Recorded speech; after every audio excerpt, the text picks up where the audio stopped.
Most people have heard that the Buddha was enlightened and that Buddhists seek enlightenment. But what does that mean? Enlightenment is an English word that can mean several things.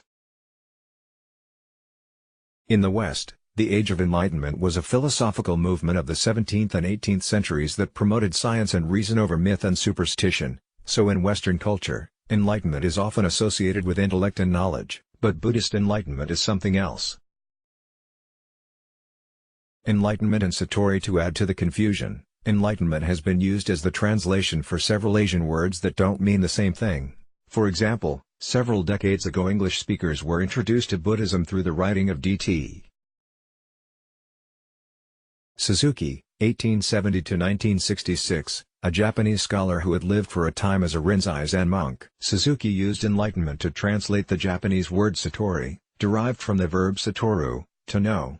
This translation was not without justification. But in usage, satori usually refers to an experience of insight into the true nature of reality. It has been compared to the experience of opening a door, but to open a door still implies a separation from what's inside the door. Partly through Suzuki's influence, the idea of spiritual enlightenment as a sudden, blissful, transformative experience became embedded in Western culture. However, that's misleading. Although Suzuki and some of the first Zen teachers in the West explained enlightenment as an experience that one can have at moments, most Zen teachers and Zen texts tell you that enlightenment is not an experience but a permanent state, a stepping through the door permanently. Not even satori is enlightenment itself. In this, Zen is in alignment with how enlightenment is viewed in other branches of Buddhism.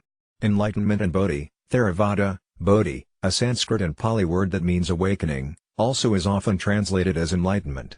In Theravada Buddhism, Bodhi is associated with the perfection of insight into the Four Noble Truths, which end dukkha, suffering, stress, dissatisfaction. The person who has perfected this insight and abandoned all defilements is an arhat, one who is liberated from the cycle of samsara, or endless rebirth. While alive, he enters a sort of conditional nirvana, and at death, he enjoys the peace of complete nirvana and escape from the cycle of rebirth.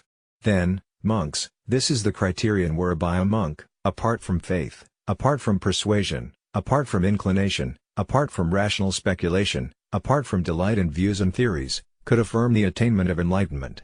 Birth is destroyed, the holy life has been accomplished, what was to be done is done, there is no further living in this world. Enlightenment and Bodhi, Mahayana. Most of us perceive the things and beings around us as distinctive and permanent, but this view is a projection. Instead, the phenomenal world is an ever-changing nexus of causes and conditions or dependent origination. Things and beings, empty of self-essence, are neither real nor not real. The doctrine of the two truths, thoroughly perceiving sunyata, dissolves the fetters of self-clinging that cause our unhappiness. The dual way of distinguishing between self and other yields to a permanent non-dual outlook in which all things are interrelated.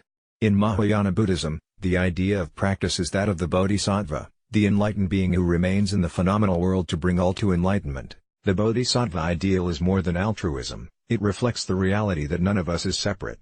Individual enlightenment is an oxymoron. Enlightenment in Vajrayana, a branch of Mahayana Buddhism, the Tantric schools of Vajrayana Buddhism, believes that enlightenment can come all at once in a transformative moment. This goes hand in hand with the belief in Vajrayana that the various passions and hindrances of life, rather than being obstacles, can be fuel for transformation into enlightenment that can occur in a single moment, or at least in this lifetime.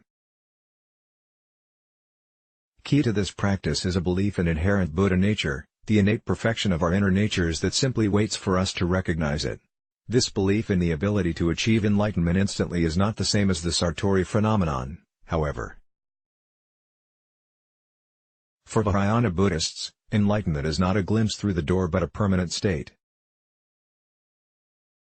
Enlightenment and Buddha nature. According to legend, when the Buddha realized enlightenment he said something to the effect of, "Isn't it remarkable? All beings are already enlightened." This state is what is known as Buddha nature, which forms a core part of Buddhist practice in some schools. In Mahayana Buddhism, Buddha nature is the inherent Buddhahood of all beings. Because all beings are already Buddha, the task is not to attain enlightenment but to realize it. The Chinese master Huineng, 638–713, The sixth patriarch of Chan, Zen, compared Buddhahood to a moon obscured by clouds. The clouds represent ignorance and defilements. When these are dropped away, the moon, already present, is revealed. Experiences of insight. What about those sudden, blissful, transformative experiences? You may well have had these moments and felt you were onto something spiritually profound. Such an experience, while pleasant and sometimes accompanied by genuine insight, is not, by itself, enlightenment.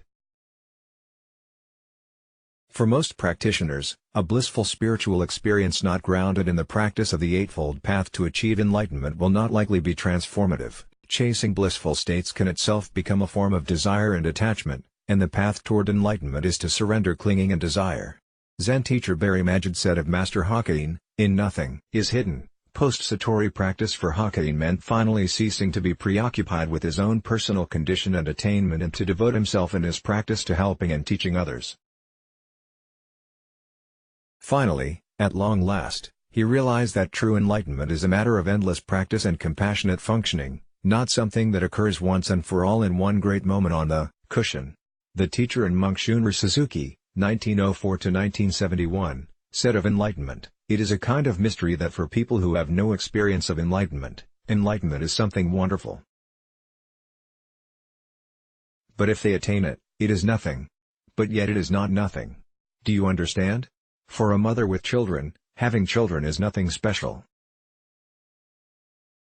That is Zazen. So, if you continue this practice, more and more you will acquire something, nothing special, but nevertheless something." You may say universal nature or Buddha nature or enlightenment. You may call it by many names, but for the person who has it, it is nothing, and it is something. Both legend and documented evidence suggest that skilled practitioners and enlightened beings may be capable of extraordinary, even supernatural mental powers. However, these skills are not evidence of enlightenment, nor are they somehow essential to it. Here, too, we are warned not to chase these mental skills at the risk of mistaking the finger pointing at the moon for the moon itself. If you wonder if you have become enlightened, it is almost certain you have not. The only way to test one's insight is to present it to a Dharma teacher. Don't be dismayed if your achievement falls apart under a teacher's scrutiny. False starts and mistakes are a necessary part of the path, and if and when you achieve enlightenment, it will be built on a solid foundation and you will have no mistake about it. Let's block ads. Why?